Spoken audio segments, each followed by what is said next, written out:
Everybody has the work session agenda, the election newsletter that's included.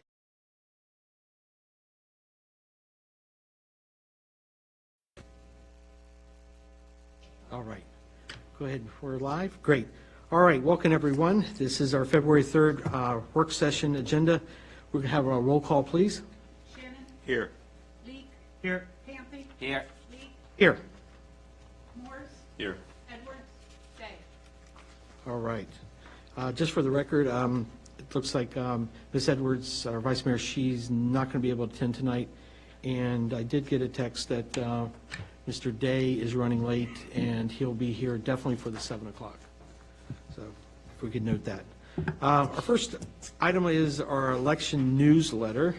And just to give some background on this information that's in front of us, our business manager, Chris, had brought this to me about possibly adding it to the, as a feature that they've done in other localities, basically showing all the people that have been put in their application to be on the ballot for the May election, that this was a way of communicating with the public from a town aspect of just all the parties. And Chris, maybe you can detail a little bit more, because obviously there's was probably a lot of thought that was given into this, and as well as legal advice and stuff like that, as far as how you came across this. Yes, so what we did is Occoquan did not have a good voter turnout for a couple of years, so what we tried to do is get all the information out on the election newsletter. So if you all look at it, you can see the date that the town election newsletter is, where the town election is going to be located, and it also has information about in-person absentee ballot and register to vote and where to register to vote. And then each candidate, they have the same amount of space, so we just requested a certain size photo, and then they provided, depending on how many candidates you have, you just decide if it's 150 words versus 100 words, and you just provide it, and we mail it out to all the residents. Based on the breakdown, if we were to create something similar to this, just on 8.5 by 14 sheet of paper, and mail it out, it would cost about $140 for us to mail this out postage wise. And then but we could do a little bit more in depth or a little bit larger, just depending on how large the field is going to be. Right. So basically, you gave everybody the same criteria of how many words, because it looks like, I mean, that's a lot to be able, our at first glance, it looks like a small space to be able to put a lot of information. But so you're really talking about your copying costs that would be affected, and then with our new bulk rate mailing, obviously. Correct. Now, we probably could maybe also include this in maybe our newsletter, which is coming up, our first quarter newsletter, that it could be sleeved into there as an insert or something like that. So there again, I thought it was a good idea to come forward with it. I know in past elections that me personally have put together a flyer or something to that effect as far as candidates' visions, goals, things like that. So this, to me, is a good opportunity to hear from everyone that's actually going to be running for office. So, any objections? Anybody have any thoughts on this? No, I have a question. I like this. I like this. I think, I know we put out, what is it, a blurb before on the ballots, or where? Yeah, but a newsletter letter in advance. I think it gives. It's better for transparency, as far as I'm concerned, that people see who we are and what we feel. And how much was it to do this? Postage would be about $140. So with printing and postage, it would be. I have to double check the numbers, but if we printed it and folded it here, it'd probably be $250 to $300. And But so this will be town expense, correct? Say that again. I'm sorry. This will be the town expense, right? Correct. just And send that's out why to- everyone would have the exact same platform, and it would be the same Okay. size and everything. And we would probably try and mail this out after we get the final list in March. We try and mail this out sometime in April. That's my question is because I'm 100% for it. I think it's great because it would be on our website as well. Yes. So, but what would the cutoff be? Because you have to declare by March 3rd. March, It's what? the first week of March, yeah. Okay, you have to declare. And that would give us essentially 1 month to get all the photos and statements from all the candidates, and we'd be able to compile that and get that out by I would try for the first week of April, and that gives, we'd get it out, and we would have 1 month until election. Personally, I like it. I like not having too much room, because somebody could go on and on. But Right. I'm definitely for it. Okay. Councilman Leak, any thoughts? No, I agree. As council shares and continues to share, transparency and communication with our citizens is key. And I believe that this is a great opportunity to show the entire field, whether someone has the financial means to or not to put out a newsletter or pamphlet flyer on their own. This gives everyone an equal playing field to where everyone has the ability to tell about themselves, what their platform may be, and allows everyone to be able to go ahead and reach out to the community on that equal playing field. Councilman Panathy, any thoughts? Yeah, I'm also for it because this will give our citizen to, hey, election is coming, who's a candidate, and everybody, they'll know it about it. I'm for it. Councilman Morse? I have a different take on it. I support it. I think it's a great idea. I think it's something that we've lacked in the past. But I think in some aspect, it's getting the cart before the horse. There is an important aspect that happens before this list can be compiled, and it's hitting the March 3rd deadline. That means we need to get the word out more than ever for candidacy, for individuals who would like to represent. Because my personal view is that if it's only 6 of us, 7 of us that's on the ballot, we shouldn't advertise it because it's unopposed. I like the whole aspect of getting more voters out because we've hit around 100 to 150. I remember it was 5 years ago when we probably hit the highest. Yeah, we had almost over, I think it was 800 write-ins. And out of those 800 write-ins, it took over 2 weeks to actually certify the election because of the number of write-ins that we had after the ballot was posted. So if it's only the 7 individuals who are still here, I wouldn't support it, honestly, because it's like tooting your own horn going unopposed. If it's unopposed. If it's unopposed.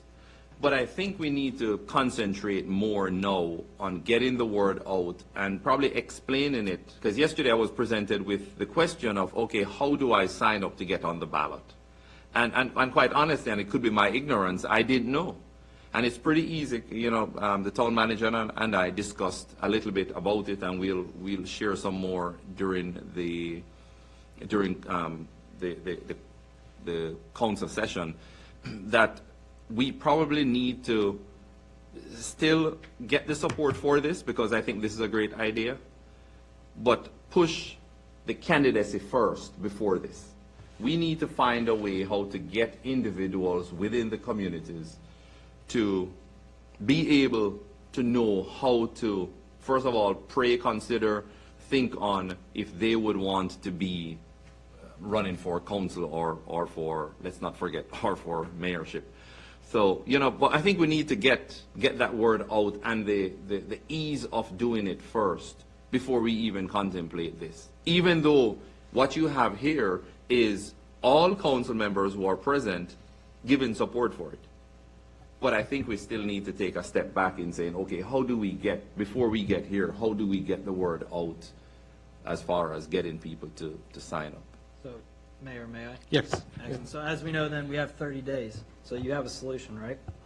If I have a solution, yes, we have a solution. We have some ideas. Okay. No, that's where I think that we need to talk about them, act on them now, because we only have we- 30 days. Yes, Yeah. So- and it's something that if now is the right time to bring it up or wait until the town manager's presentation, if you allow me, I'll just bring it up now. No, You know, this is what it's about. This is, we looked at the website, and the website is what we should be driving people to. Now, the town manager over the last month and a half has taken the initiative, has reorganized like the responsibilities for the website, kind of redirecting the comments that you've got, especially from Vice Mayor, the last meeting, the challenges in using our Facebook page and getting more information out. So now that you have crossed that hurdle, and now you've handed it over, you've coached the person who's doing it, I think now we need to capitalize on the social media and capitalize on the town's webpage. The town's webpage, if you click on it, I don't think I can go to it from here. Should be able. But if you're able to go to the town's webpage, there is an area there that the town manager and I talked about that you can easily insert. If you're interested in being on the ballot, click here. And that would then take you straight to the Prince William County registration page. Right, because that's really where they need to be. You know, it Right. should be. That's not- where they not need the- to be, but we right. can't, I don't think we should be redirecting people to, oh, go to Prince William County. Let's make it easier in the sense like, hey, you have a problem, like, oh, I'll give you a good example. I'm sorry to stray, but I'll give you a good example. I don't know, for whatever reason, I have Chief Lands, his email address as C Lands instead of K Lands. No, it's my ignorance and my mistake, and I don't know if it's like his name is Charles Kevin Lands and he come in with this, you know, he doesn't like Charles because he's British, you know, so he just using Kevin. I even text him, and then afterwards I found it on an email, and oh, it's K Lands. But his email address is not on the page. As far as I know, maybe I could have dug a little bit deeper and gotten his email address. What I'm saying is that we should be directing people to our webpage that should be used. If you have any questions, go check the webpage, because we're already not getting enough support. We're not getting enough turnout. We're not getting people more involved. Look around. So if we can have a simple tool, which is our town's website, and direct people to the town's website. Hey, what's happening tonight? Go check the website. I mean, do it nicely, but go check the website. You know, I think that is a tool that we have in our hands. So use the town's website to direct people. Have a quick link where they click on something, it takes them to the Prince William County registration page.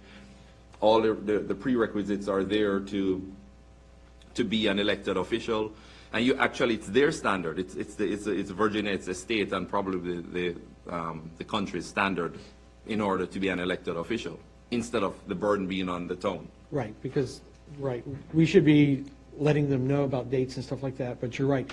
Their job is to do the business of elections. True.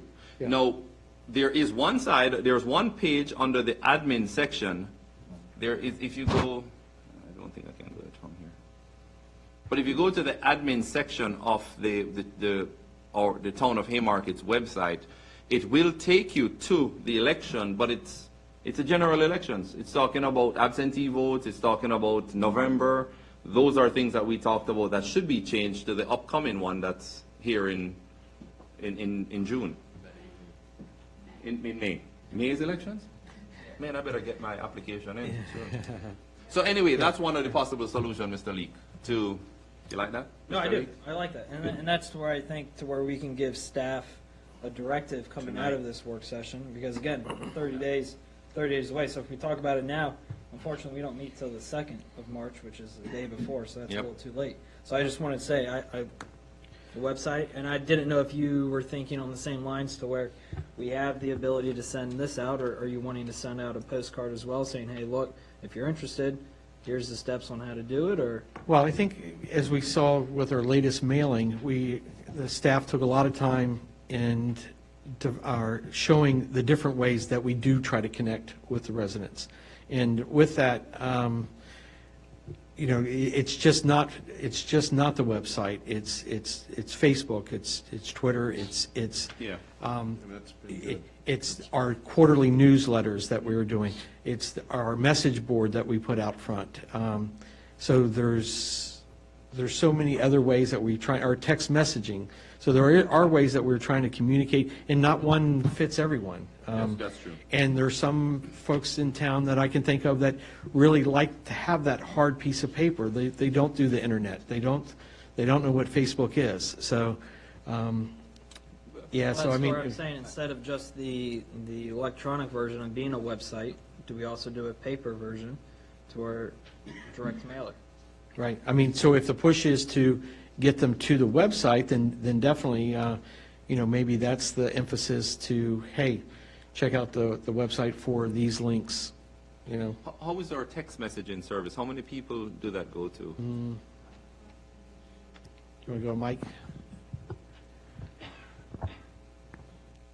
Right now, it's right around like 400. We get monthly reports that we have some drop on and off, you know, as we send out certain things, so, And we are unable to know if that's in the town. correct.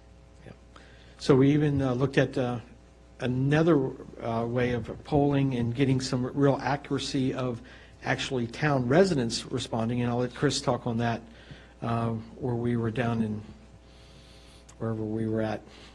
Roanoke. Roanoke, thank you. Yeah. So- That one, it's Polico, and basically what it does is it's similar to SurveyMonkey, but what they do is they basically double check with voter registration to verify that the people that are answering the questions are in fact in the locality that the surveys are in reference to. But that's also something, that's another, you know, electronic version of it, so. Another tool that we Yeah. haven't quite yet rolled out, but it's in the background, that and that will give us and drill down to literally the town limits of Yeah. people's responses. And that should be what we utilize for the comprehensive plan survey once we send that out. Yep. So let's So- back up. Sorry, go ahead. No, go ahead. So let's back up a little bit. First of all, as it relates to your proposal, I'm in agreement with it, except not being sent out if it's unopposed, if we're unopposed. Secondly, how quickly could we get the website up with those quick links by tomorrow?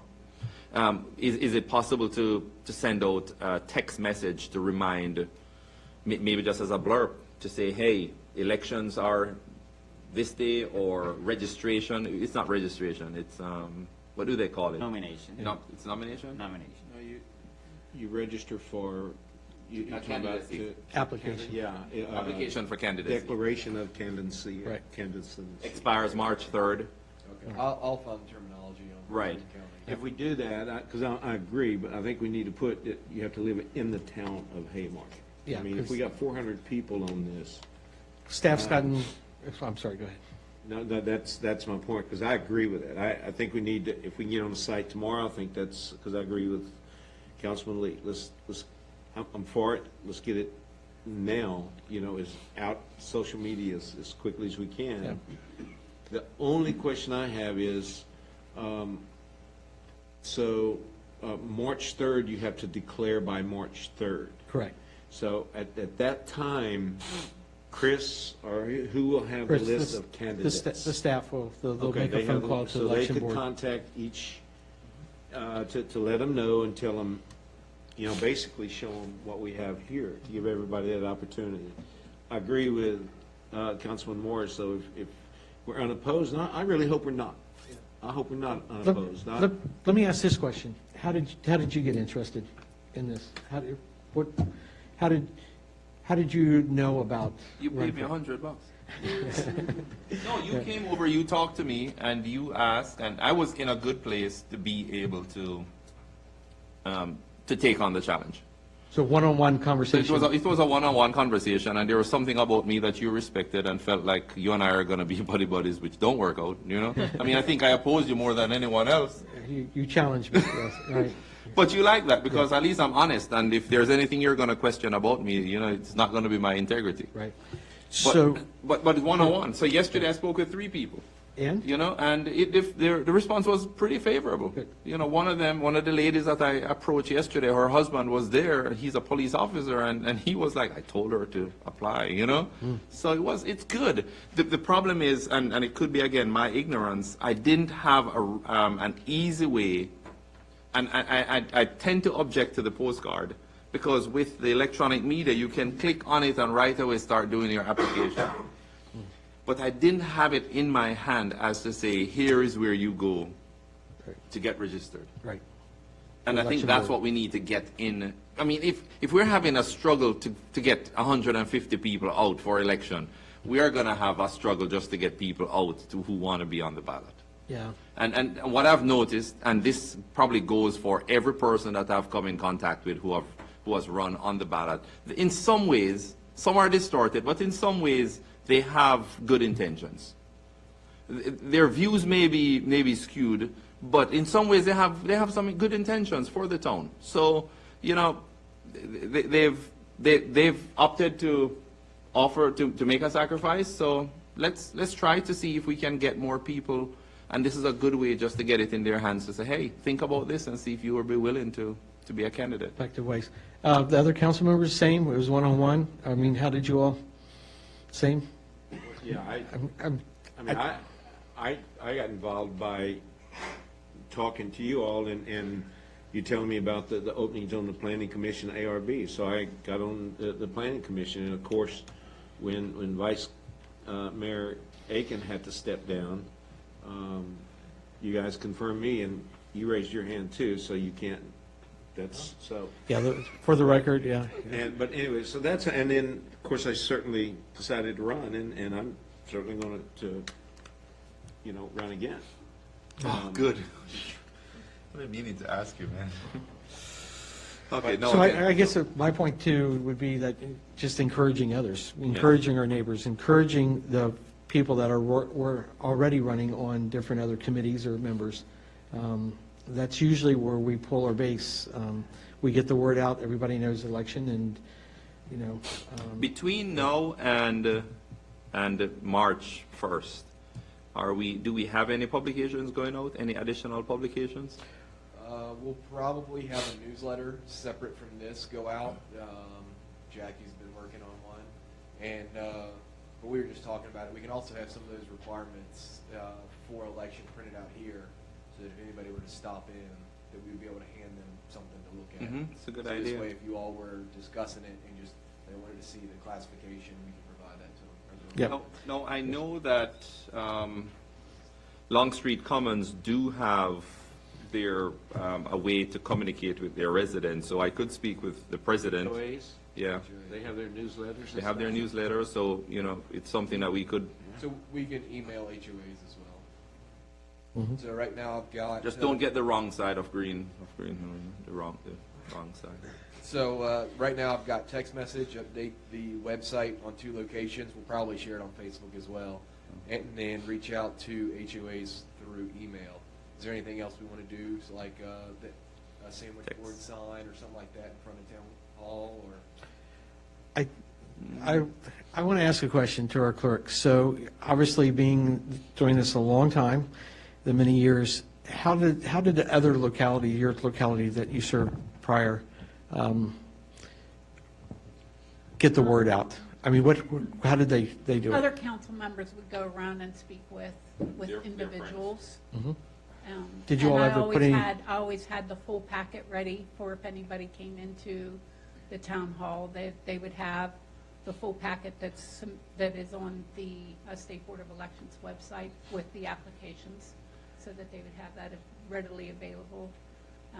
I would actually have directions to the registrar's office. Oh, From, good point. From the town hall, so if anybody really didn't know where the registrar's office was in the county, I'd have that available for them.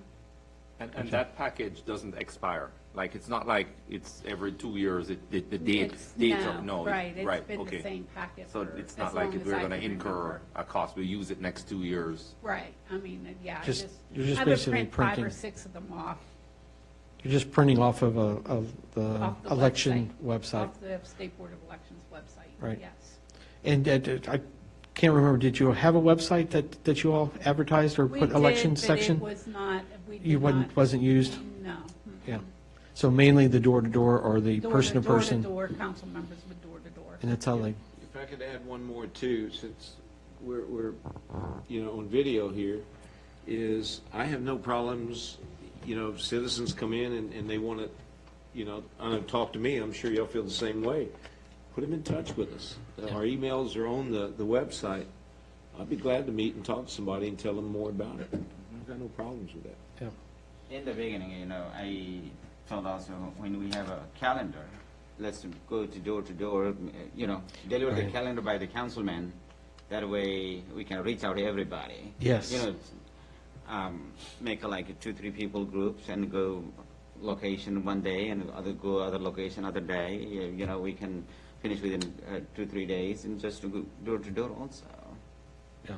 That would be. That way, yeah. more, you can explain more, you know, involvement, you know, only sending out information, that's the only one-way information. Yeah. When you go door to door, there is It's a a two-way personal- communication and Exactly. personal basis too. Yep. You can basically sell something you believe in, and Yeah. believing in the town is an easy thing to talk to people about. Right. Yeah, and addressing any questions that they Right. might have. Yeah. Okay, I think we've got at least some good further direction there to continue moving forward. So we will update the website and put that on Facebook as well, and email the HOAs and get those election packets together. Right. And then we'll see what happens. In March. March. Yeah, which is only a month away. And meanwhile, we continue to talk to folks and encouraging them. Yeah. Just question for Chris. Is there anything else you needed from us concerning this proposal? Nope, I think I can, based on the conversation, I should be able to move forward with this. Okay. Yeah, other things I mean, not for this election, for the future election, just I think simple way to build our mobile app also. Instead of people going to website, just simply go to the mobile app. You know, they will download the app, and you know, communication that way also much easier. I think. Pretty expensive. Very expensive. Yeah. I think, Well, are we linking off of it, or is a link or just an app designed for that? I App guess. designed for that. Oh, I see. So, Yeah. so based on that, full disclosure, one of my groomsmen actually is pretty high up in an app development company out of Richmond. They develop apps for places like Anheuser-Busch and some other large companies. And I had reached out to him about the cost of an app for a small town like us to have like our residents and events and calendars and stuff like that online as an app and have push notifications and similar things like that, which we discussed in a planning commission meeting.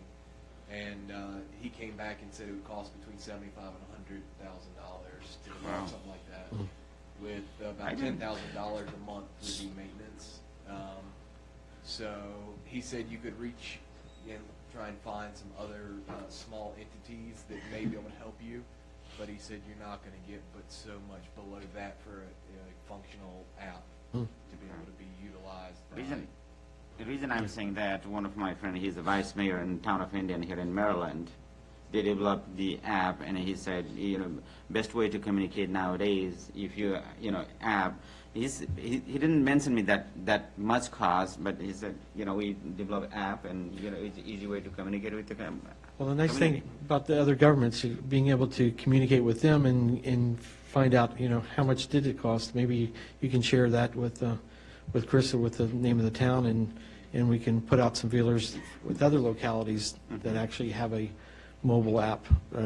Definitely, it seems like the way for the future. Yeah. If we're not planning it, we should be. Okay. Without any further ado, we'll go to our next item is our caboose feasibility study. So that's a handout that we have that came from John Hetzel. And Mr. Kuhn, I'll let you present this information there. Yes, so I passed out this email earlier on the dais. Basically what we have is we've had 2 different businesses reach out and were interested in utilizing the caboose to rent out in some form or fashion.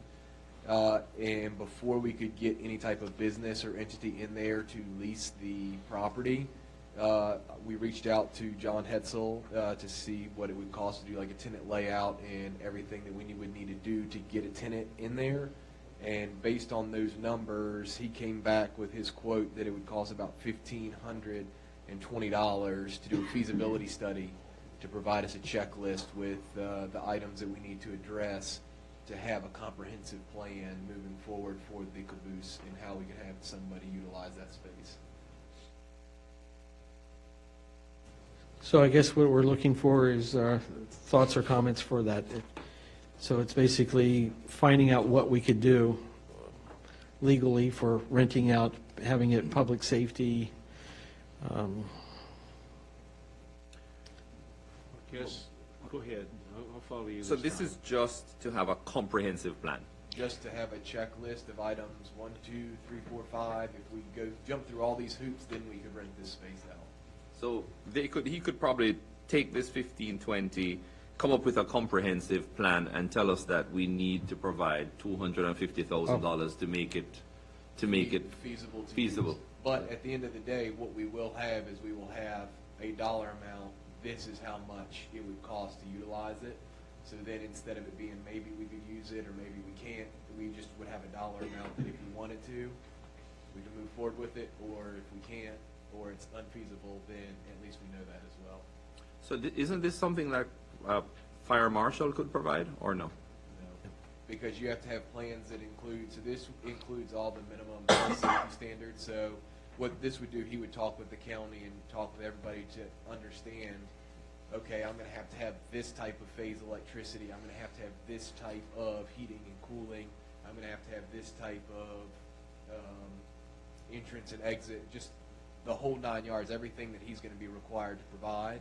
And then once that's done, then he can give us an idea of how much the plan for all that would be, and then how much it would cost to get the electrician and the HVAC person in. So it would be a comprehensive checklist of what we would have to accomplish to get somebody in that space. And how much interest have we been getting for this? We have had 2 businesses reach out here in the past couple months about wanting to rent or lease that space.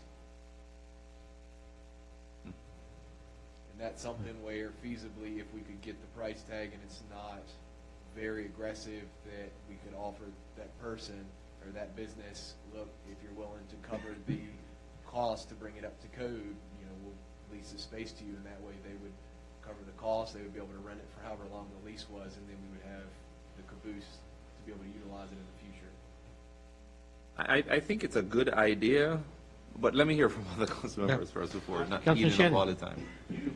You said something that would be important.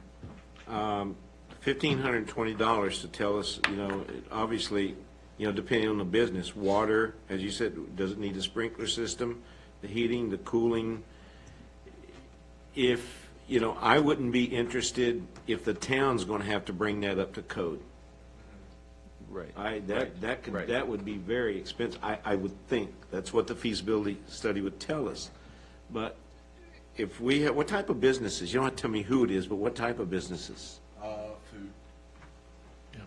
So they would also be looking probably at other areas for tables, like the wooden platform and stuff like that. But is that not tied to the museum back there, or not? In this case, with the caboose, it is not. But, so yes, the deck is. Think of it like a farmer's market style vendor. That's kind of where the interest has been. And so one thing just to add, Chris and I did go down to the county and meet with one of the top building department officials. So we went through a lot of the research of what do we need to even get this project started.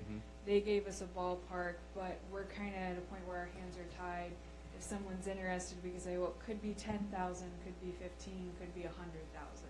And so, we don't know exactly what it would cost, but we did go and discuss what we need to make it happen. So I just feel like, okay, I feel like this 1520s, go ahead, sir. No, I was just going to hear from others, Yeah. and then we'll come back to you. Any further comments, Councilman Shannon? I'm speaking from the personal side of the house now. My grandbabies come over, they love playing around there and everything else. I've been able to take them in there the one time and everything. So I'm not opposed to that being some type of establishment or something. I would just oppose for us to have to pay for anything. Okay. Councilman Leek, thoughts? It's a feasibility study.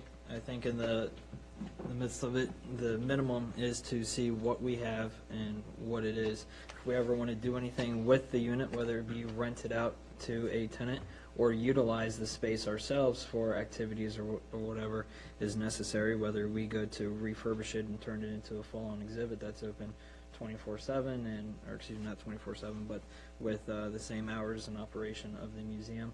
I feel that we should know exactly what asset we have and the details of the asset. And for that, I think that the feasibility study is the least thing that we should be doing for this to be able to see what we actually have as a town asset. Okay. Councilman Panthy, any thoughts? I have none.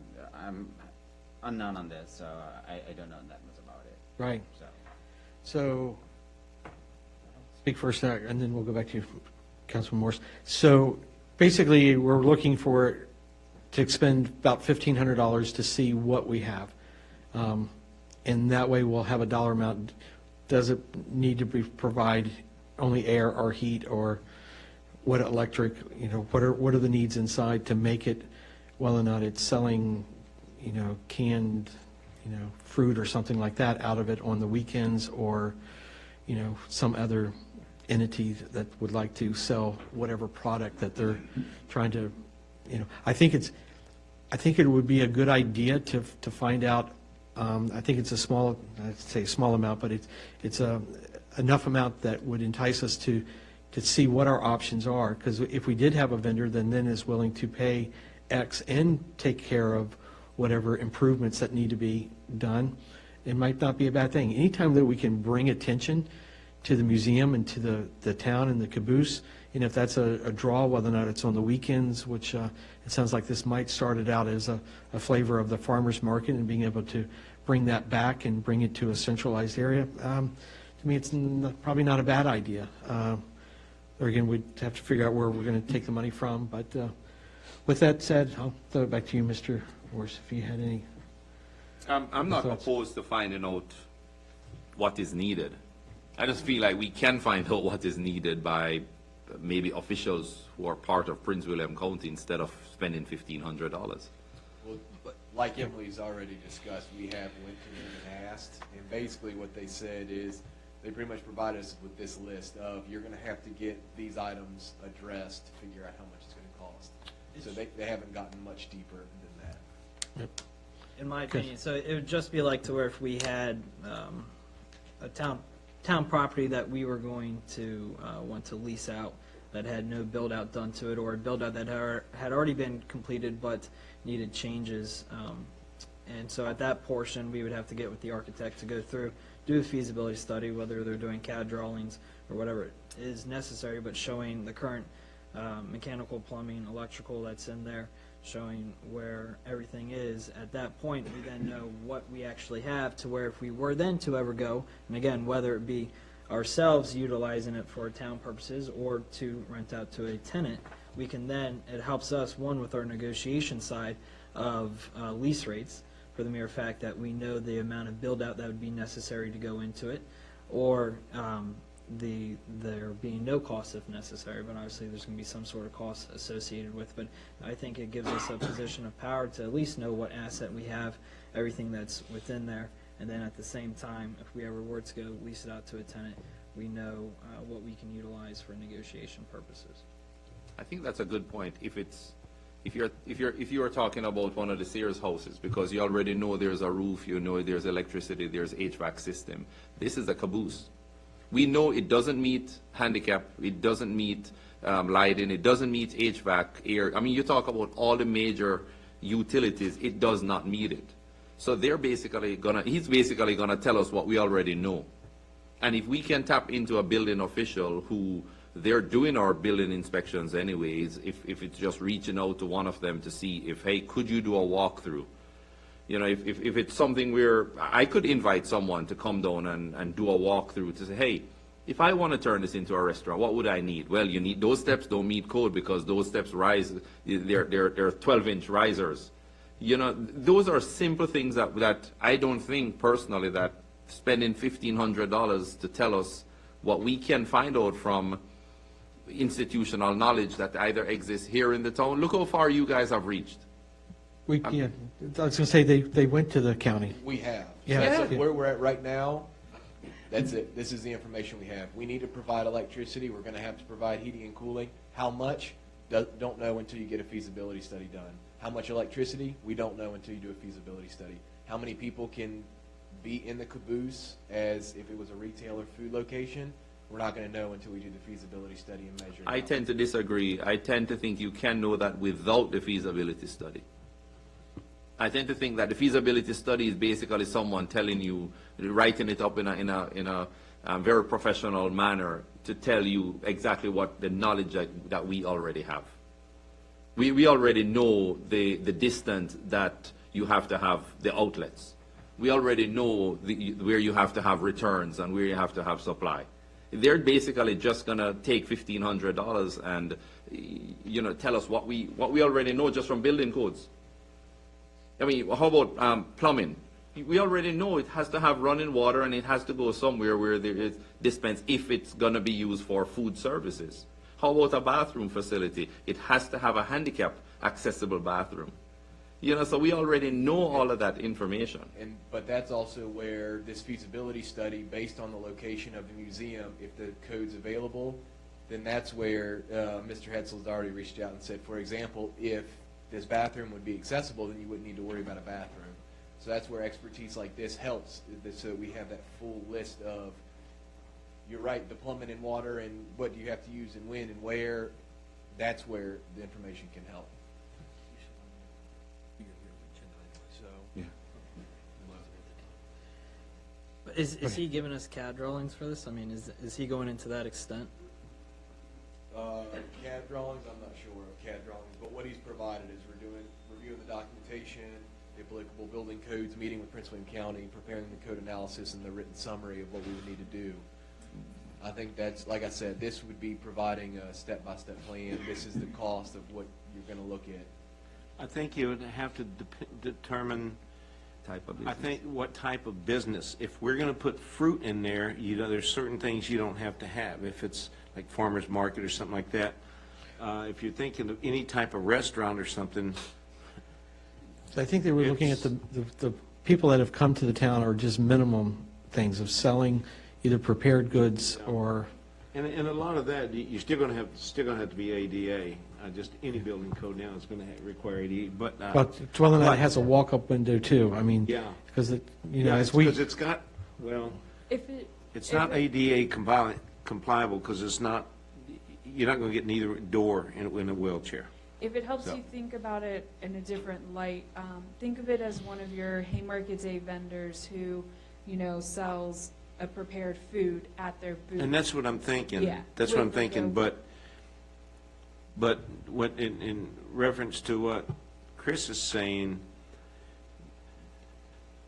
the town, not the town, the county can tell us whether that has to have an ADA compliant entrance. If it does, then the railings are going to have to come off because they're not ADA, and you're not going to get that ADA. See what I'm saying? I'm not even opposed to a feasibility study, but I think that needs to be directed at what type of business are they looking to go in there. Because like I said, if it's a weekend thing, farmer's market, it's totally different than bringing in a hot dog stand or something, you know what I mean, something like that. So I would, my feeling is again, I'm not opposed to feasibility study. Councilman Morris would know more about where that money would come from on there since he's on the budget committee, but. Not yet, sir. Yeah. Not yet? Oh, okay. So let me see if I have even a consensus to take this further to the feasibility. So I hear that you would be okay with the feasibility study? I'm not, I don't think we need to get there yet. I think we need more discussion on it before I'd be willing to say yes or no. Okay. And the reason then, again, it goes back to what I said. What type of business are we looking at there? So- Right. Okay. Councilman Leake? I think with the interest that we do have in the parcel, or excuse me, that we do have in the asset, as stated today, with two businesses being interested, I think we are at that point, with both of them being in the same use group as of restaurants or retail. I forget what the exact definition was that you stated. Selling prepared food? Prepared food. Restaurant. Since we know that they're both in the same ballpark there, I think that we can go in and do the feasibility to at least know the asset that we have, whether, again, it be something that we're looking to use now in the future, or if it's something that we're looking to lease out now or in the future. Myself, I already told I don't know that much about it, and I just want to hold. I want to do more study, and let's not proceed for the feasibility study at the moment. And I don't want to assume your answer, so I'll let you state it. No, I'm not for the feasibility. All right. I would love to get a week of seeing if I can do more research on Okay. it. All right, so it sounds like we've got someone that's going to take over the county interaction there, being able to see if we can get some officials out here to look and see. Okay, so we'll table this for the time being and come back at it. There was a request. Yes, Sure. Mr. Mayor, I would like to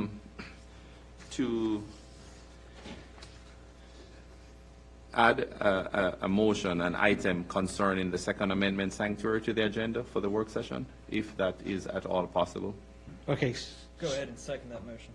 all right, so let me just make sure I understand the motion first. So the motion would be to add to this work session agenda the item that would be identified as, Second Amendment sanctuary. got it. All right. And then a second, Yes, sir. obviously for that. Discussion regarding this. Sorry, I did not read. I'm not sending you any more emails. Yeah. Okay, seeing no more discussion for this, can I get a roll call vote, please? Shannon? Yes? Lee? Yes. Kathy? Yes. Yes. Okay, so there we go.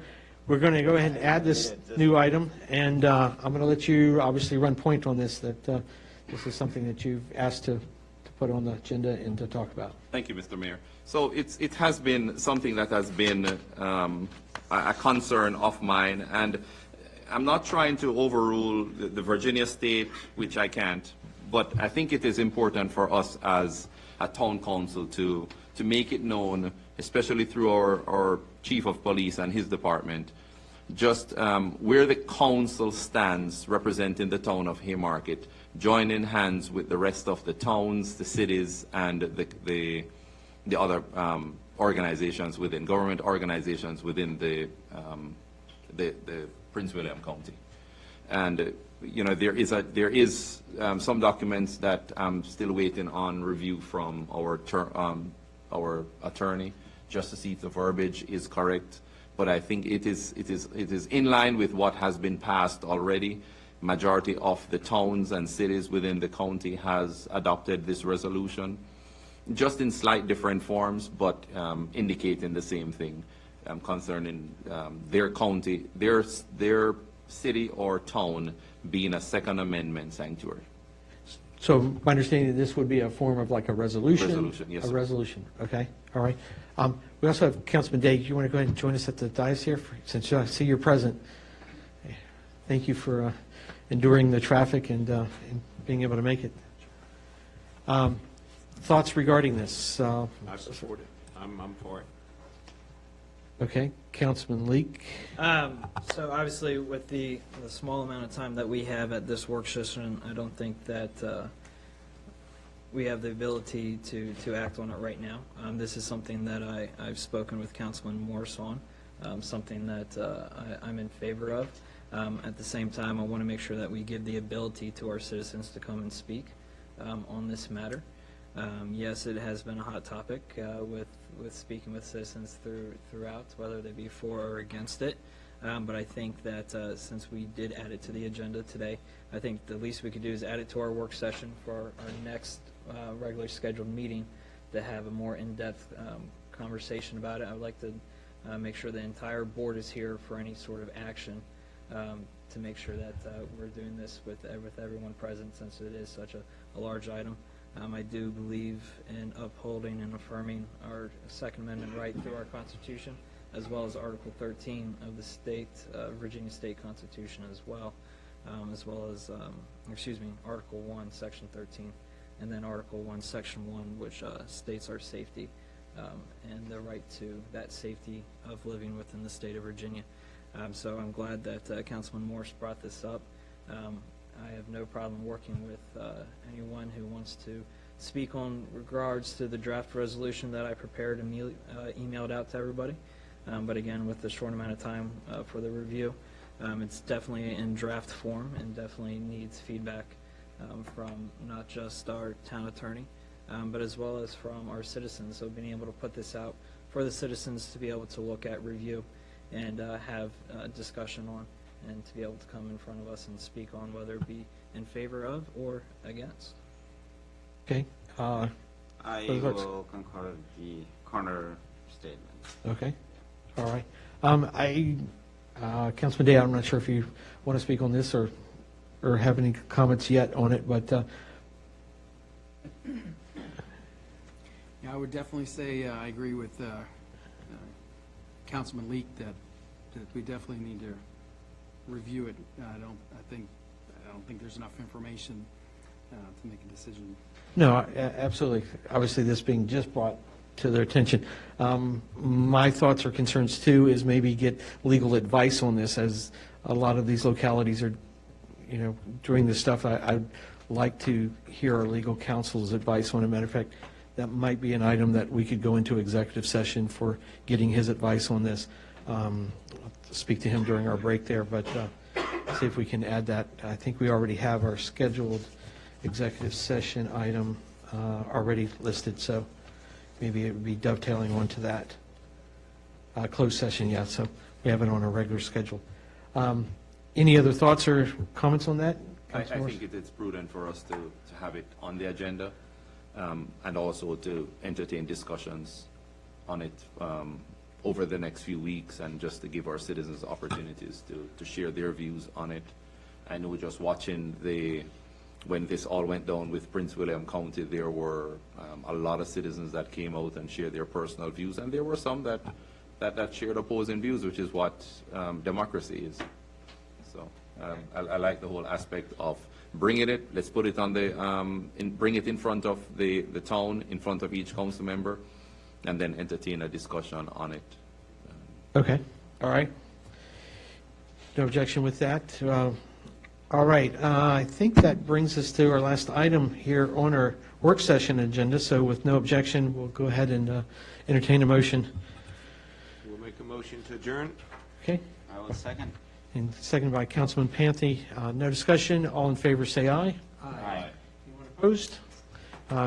Motion carries unanimously.